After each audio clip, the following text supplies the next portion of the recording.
예, 이 기쁜 부활주일에 아름다운 연주와 그리고 하나님께 찬양을 드린 우리 정수현 청년 및 중창단에게 다시 한번 큰 격려 박수 부탁드립니다. 이제 서로 주님께서 부활하셨습니다 라고 서로 부활절 인사를 나누시기 바랍니다.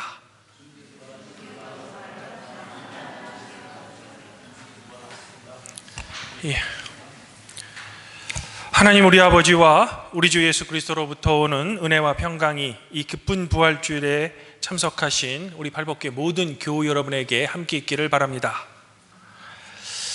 성도 여러분, 오늘 말씀에 따르면 이 안식일이 거의 다 지나고요, 이 안식 후 첫날이 되려는 새벽에 이 막달라 마리아와 또 다른 마리아가 예수님을 장사한 무덤에 찾아갔습니다. 예수님을 보고 싶어서였죠. 하지만 여인들은 예수님을 정작 보지 못하고 하늘로부터 내려온 천사들만 볼 수 있었습니다. 그리고 이 천사들로부터 예수님의 부활 소식을 전해 듣습니다. 이 기쁜 소식을 들은 여자들은 예수님의 부활을 이제 다른 제자들에게도 알리기 위해 달려가고 있습니다. 마태는 이 광경을 이렇게 기록합니다. 그 여자들이 무서움과 큰 기쁨으로 빨리 무덤을 떠나 제자들에게 알리려고 다름질할세. 이 여인들의 마음에는 분명 큰 기쁨도 있었지만 무서움도 동시에 있었다는 겁니다. 아마도 이 여인들의 마음에는 천사의 메시지를 듣고 주님께서 부활하셨다라는 큰 기쁨이 그녀들의 마음속에 있었던 것 같습니다. 하지만 마음 한구석에는 정말로 돌아가신 주님께서 부활하셨을까라는 자신들이 두 눈으로 목격했던 이 예수님의 죽음에 대한 공포도 여전히 그녀들의 마음속에 있었던 것 같습니다. 이처럼 우리 인간이 살면서 피할 수 없는 삶의 고통이 있다면 그것은 바로 죽음입니다. 하나님께서 창조하신 생물 중에 유일하게 우리 인간만이 언젠가 미래에 있을 자기의 죽음을 인식하고 그 죽음을 두려워합니다. 이처럼 죽음은 한 인간의 삶에 견딜 수 없는 두려움의 큰 요소입니다. 그래서일까 부활하신 주님께서는 이렇게 기쁨과 동시에 두려움에 떠는 이 여인들에게 직접 나타나 주십니다. 그리고 주님께서는 이 여인들을 향해 이렇게 위로해 주시는 겁니다. 무서워하지 말라. 아마도 예수님께서는 이 여인들이 예수님의 부활을 믿기는 하지만 그럼에도 마음 한구석에 있는 인간의 죽음에 대한 공포를 잘 아셨던 것 같습니다. 이러하기에 무서워하지 말라라고 그녀들을 위로해 주고 계신 겁니다. 이스라엘 역사 가운데서도 이런 비슷한 장면이 있었습니다. 바로 이스라엘 백성 전체가 자기들은 도저히 건널 수 없는 홍해가 앞에 있고 이런 이스라엘을 몰살하기 위해 달려오는 이집트의 군대가 그들의 뒤에 있을 때죠. 이때 모세는 죽음의 공포에 떨고 있는 이스라엘 백성들을 향해 담대히 이렇게 선포했습니다. 너희는 두려워하지 말고 가만히 서서 여호와께서 오늘 너희에게 행하시는 구원을 보라.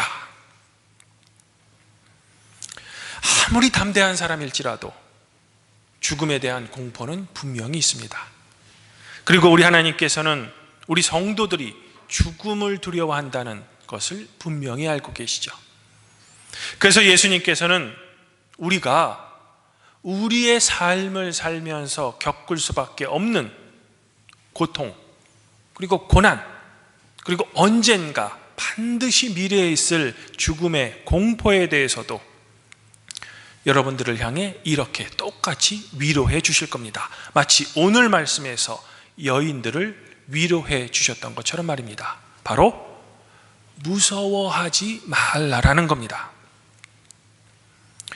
사랑하는 성도 여러분, 육체적으로나 영적으로나 연약한 우리 성도들이 이 험난한 세상을 살아갈 때 겪을 수밖에 없는 모든 공포 그리고 두려움에 대해서 우리 하나님께서는 압도적이며 영원한 진리 한 가지를 성도 여러분들에게 주십니다. 그것은 바로 하나님께서 예수님을 죽은 자 가운데서 일으키는 부활을 우리 성도들에게도 여전히 보여주신다는 겁니다. 예수님께서는 우리 인간의 역사 가운데 유일하게 죽음을 극복하시고 다시 살아나셔서 결코 다시는 죽지 않을 첫 번째 사람이 되신 겁니다. 그리고 이것을 믿는 우리에게도 동일한 부활의 소망을 바로 여러분의 마음속에 심어주시는 겁니다.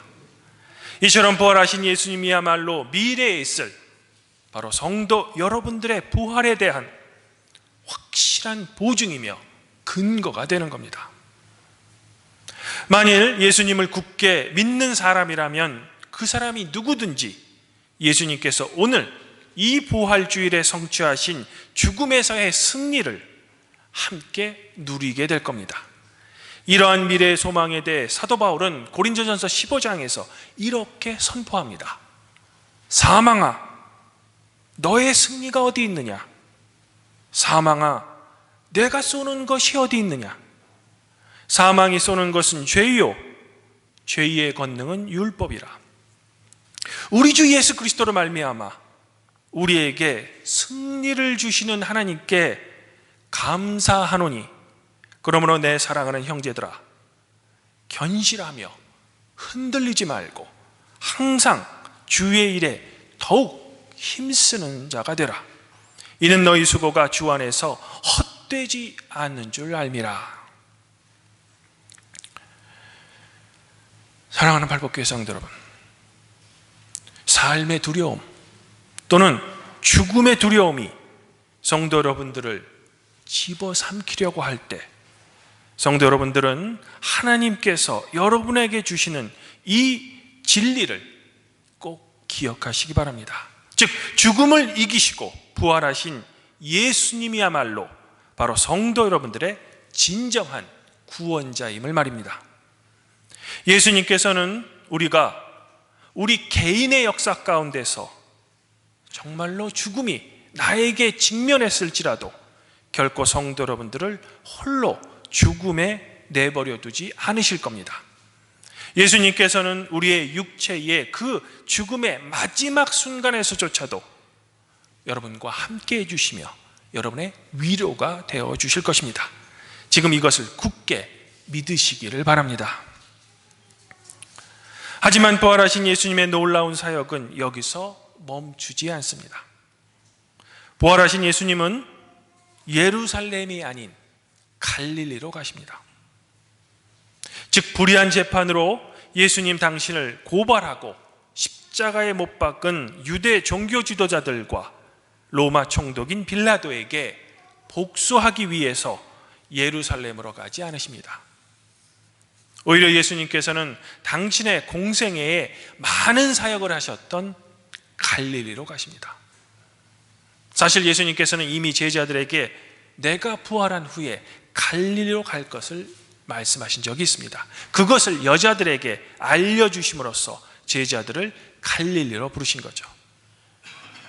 그러면 예수님께서는 왜 예루살렘이 아닌 갈릴리로 가신 걸까? 저 같으면 저 개인의 복수를 위해 예루살렘을 선택했을 텐데 말입니다. 아마도 제 생각에 그 이유는 당신의 죽음으로 실망한, 그래서 흩어진 당신의 제자들을 다시 모으기 위함이었을 겁니다. 즉 예수님께서는 이제 40일 후면 하늘로 승천하셔야 됐기 때문에 이 땅에서의 하나님 사역을 계속 담당해야 할 제자 공동체를 다시 일으켜 세우셔야만 했기 때문이죠. 그래서 예루살렘이 아닌 갈릴리로 향하신 겁니다. 여기서 우리에게 주는 예수님의 큰 가르침이 있습니다. 우리는 앞서 말씀드린 대로 죽음에서 승리하신 예수 그리스도의 부활을 믿는 그 믿음으로 말미암아 우리 또한 예수님의 부활에 동참함을 감사하게도 허락받았습니다. 즉 우리 또한 사도 바울의 선언대로 죽음을 극복한 사람들이라는 겁니다. 그러면 부활의 소망을 품은 우리는 주님을 위해 과연 어떤 삶을 살아가야만 할까라는 겁니다. 죽음에서의 승리를 이미 보장받은 우리는 부활하신 예수님께서 당신의 사역지인 갈릴리로 돌아가신 것처럼, 그리고 그곳에서 제자들을 다시 모아서 하나님 나라를 선포하셨던 것처럼 우리는 부활의 소망을 품고 우리의 삶의 각자의 자리로 돌아가야 합니다. 그리고 각자의 삶의 자리에서 하나님 나라를 선포해야만 하는 겁니다. 그것이 예수 그리스도의 부활을 믿는 믿음으로 이미 구원을 약속받은 우리 그리스도인들이 이 땅에서 해야 할 주님께서 성도 여러분들에게 주신 사명이라는 겁니다.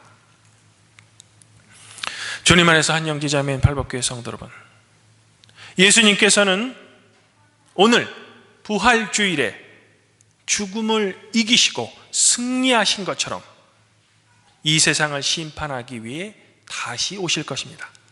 그러면 그날, 즉 재림의 날에 우리를 죽음으로부터 다시 일으키셔서 영원한 하나님 나라에 예수님과 함께 영생을 누릴 기쁨을 바로 성도 여러분들에게 반드시 주실 것입니다. 오늘 시편 16편에서 시인은 여러분들을 결코 멸망하지 않을 하나님을 이렇게 노래하고 있습니다. 이는 주께서 내 영혼을 수월에 버리지 아니하시며 주의 거룩한 자를 멸망시키지 않을 것입니다. 주님께서는 생명의 길을 내게 보이시리니 주의 앞에는 충만한 기쁨이 있고 주의 오른쪽에는 영원한 즐거움이 있습니다. 아무쪼록 오늘 이 기쁜 부활주일에 죽음을 이기시고 승리하신 예수님의 부활을 여러분의 믿음으로 굳게 믿으시기를 지금 권면드리고 싶습니다. 그리하여 부활하신 예수님께서 공생애 동안 예수님의 사역지인 갈릴리로 서둘러 가셨던 것처럼 성도 여러분들의 가정, 그리고 여러분들의 삶의 현장에서도 이 주님의 부활의 기쁜 소식을 여러분들의 믿지 않는 가족 그리고 이웃에게도 전하시기를 바랍니다. 그러나 입술로만이 아닌 여러분들의 삶으로 전하셔야만 합니다. 그리하여 모든 민족을 제자로 삼아 아버지와 아들과 성령의 이름으로 세례를 베풀고 내가 너희에게 분부한 모든 것을 가르쳐 지키게 하라는 이 예수님의 대선교 사명을 여러분들의 몸소 실천하시는 우리 발복교회 성도 여러분들이 되시기를 성부와 성령과 함께 부활하신 후 하늘로 승천하셔서 지금도 여전히 여러분들을 다스리시는 성자 우리 주 예수 그리스도 이름으로 간절히 축원드립니다. 그러면 모든 지각에 뛰어나신 하나님의 평강이 그리스도 예수 안에서 성도 여러분들의 마음과 생각을 지켜주실 것입니다.